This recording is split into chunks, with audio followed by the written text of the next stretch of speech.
The Quran and the hadiths of the Prophet ﷺ validate and acknowledge people's pain, people's torments, people's traumas, people's anxieties and people's depression, people's fears.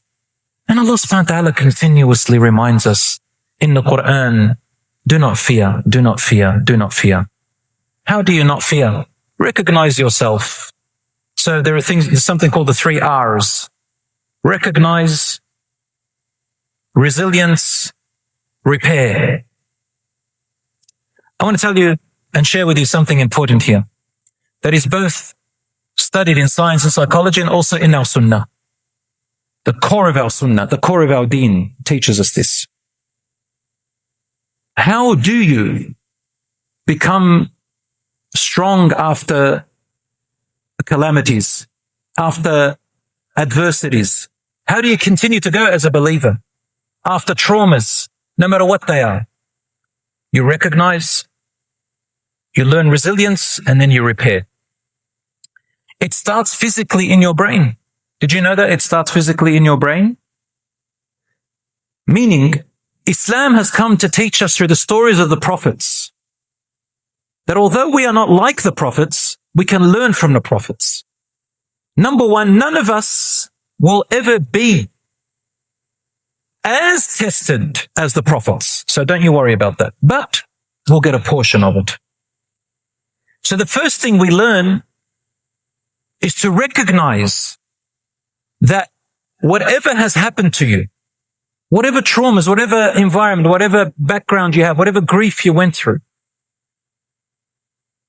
you do not need to define yourself by that experience. You are not that person unless you define yourself that way. Meaning, if I went through grief, I can say to myself, I am destined to remain sad for the rest of my life. But you see, the one who said that is me. If I'd been through traumatic experiences, I can sit there blaming the trauma all my life and stay where I am. Or I can believe that, yes, bi'idhnillah, by the will of Allah, I can physically, bi'idhnillah, change my mindset. I can change my brain. I can change my brain. And anything.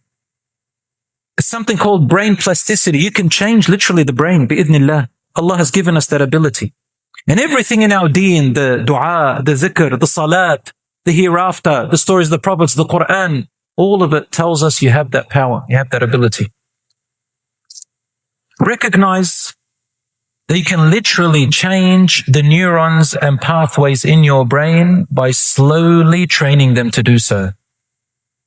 First of all, recognize your triggers. What's triggering me? Number 1, number 2, number 3, number 4. Like, do I have to be that way? No. Let me go and recognize, what does Allah teach me in the Quran? He tells me you are important. He tells me you have a purpose. The fact that you're still breathing, meaning you still have a need in this world. What is it? Hone into the blessings that Allah has given you. What skills do you have?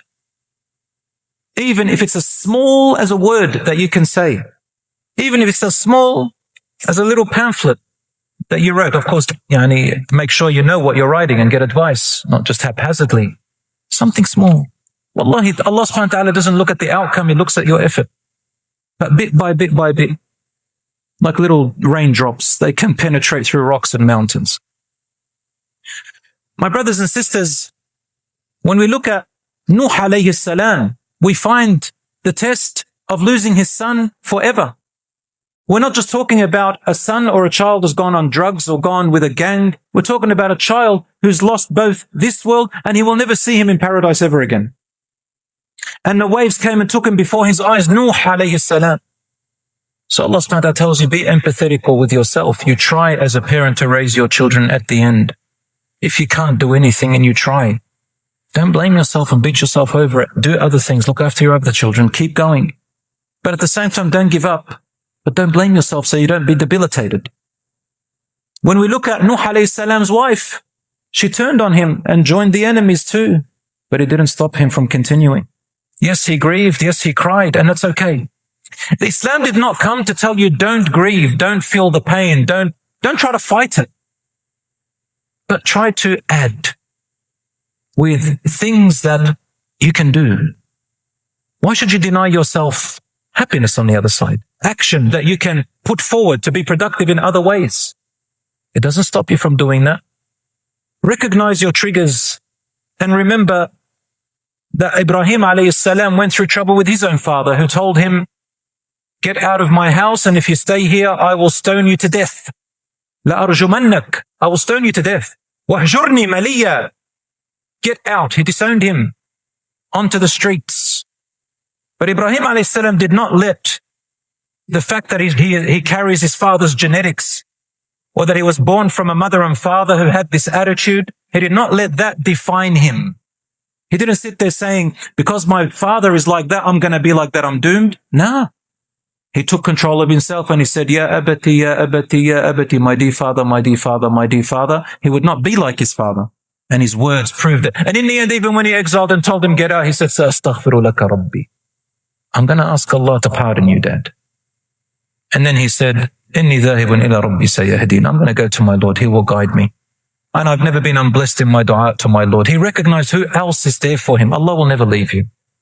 So do not define yourself with your past traumas. You can change it, inshallah. When we look at Asya, the wife of Pharaoh, she did not sit there saying, that's it. The entire kingdom is against me. She smiled under torture and said, oh, my Lord, build for me a house for you. She lost everything, so she gave it up. She said, oh, Allah, build for me a house. There's still hope, inshallah. And on Yaqub alayhi salam lost his son and he went blind from sadness. He sat there and said, I'm not going to complain to you, my children. I'm going to go and complain to Allah subhanahu wa ta'ala my sorrow. I don't need you. Yunus alayhi salam in the belly of the big fish. He did not give up. He made a mistake, but he did not define himself by that mistake. He repented. La ilaha illa anta subhanaka inni kuntu min al-zalimin. The Prophet ﷺ said that among the best du'as that will relieve you from any worry or hardship or misery is to say, La ilaha illa anta subhanaka inni kuntu min al-zalimin. My Lord, there is no God worthy of worship but you. How perfect you are. I have been among the wrongdoers. Until Allah saved, and He says, وَكَذَلِكَ نُنْجِ الْمُؤْمِنِينَ. And whoever says this word, believing in it and having conviction in it, we will also treat them in this same way by doing what? نَجَّيْنَاهُ مِنَ الْغَمِّ. We saved him from the claustrophobia. The stories go on and on in the Quran about resilience next. Resilience. You can, insha'Allah ta'ala, change with little bits and pieces of actions. Exercise, changing the mindset, reading from the Quran and trying to learn from the prophets and the direction that Allah subhanahu wa ta'ala told you, having a support network, having people who can share with you optimism and so on. All of this, inshallah, can help you along the way. Have you ever sat with a friend where you were speaking your worries and that friend said a couple of words and you go, I never thought of it that way? Sometimes Allah subhanahu wa ta'ala brings you that help. My brothers and sisters, dua is very important. And a lot of people think that dua is only for asking Allah for things. And Allah kindly and gently tells us in the Quran, and when man goes through some adversity, He calls upon us night and day, and whether he's standing or sitting and crying with all his heart. And when we take away the harm away from him, he forgets that he ever called us. He forgets that he ever made dua to us. Allah subhanahu wa ta'ala is gently telling you, why do you forget? As if yesterday He wasn't calling upon us. Remember Allah also in ease. Dua is also talking to Allah. You have someone that you can sit in the night and say, my Lord Allah, my Lord Allah. Wallahi, it has a huge difference. Slowly but surely, the brain starts to change. Then you repair bi'idhnillah. Well, that's what Islam came. And then it came to tell you there's hope. You can change. Sometimes we fear the future. We say, my life is worthless. Some people will get to a point where they think, I have to end it. Why? Why, ya akhi? Allah subhanahu wa ta'ala has given you breath, has given you time, has given you youth, has given you strength, has given you blessings. And nothing ever stays the same. Never isolate yourself. Never isolate yourself no matter what has happened. The human being is not built to be alone. We are an ummah that is together. Once you isolate yourself, the shaitan loves it. Like Rasul sallallahu alaihi wasallam said, like the sheep who goes astray from the flock, the wolf gets them. Isolation kills you. Yes, sometimes you need to distance yourself from certain people who are truly toxic to you. You distance. This is called hajrun jameel, meaning to distance with goodness. Because if you're close, it's worse.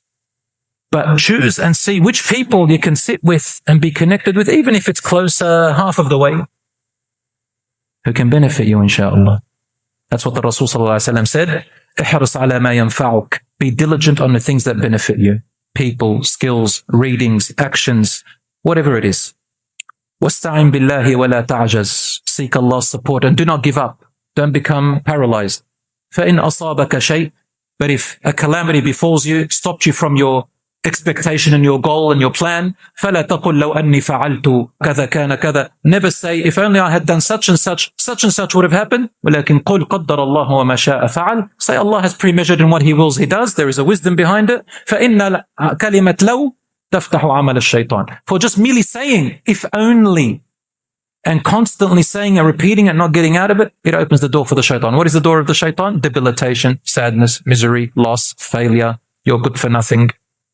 So my brothers and sisters, remember your value to Allah subhanahu wa ta'ala. And remember about the people that if you were to harm yourself, God forbid, or for you were to go away, the people who love you, who you are harming, there are people who love you tremendously. You need to remember them. It's very normal for us to focus on the people who hate us, to focus on the people who want harm to us, to focus on the bad words that people say upon us. But Allah subhanahu wa ta'ala shows you there are others who love you, there are others who will support you, there are others who are making dua for you and you're making dua for them. There will always be the truth and the false, the right and the wrong, the helpers and the destroyers. There will always be. Which side do you want to take?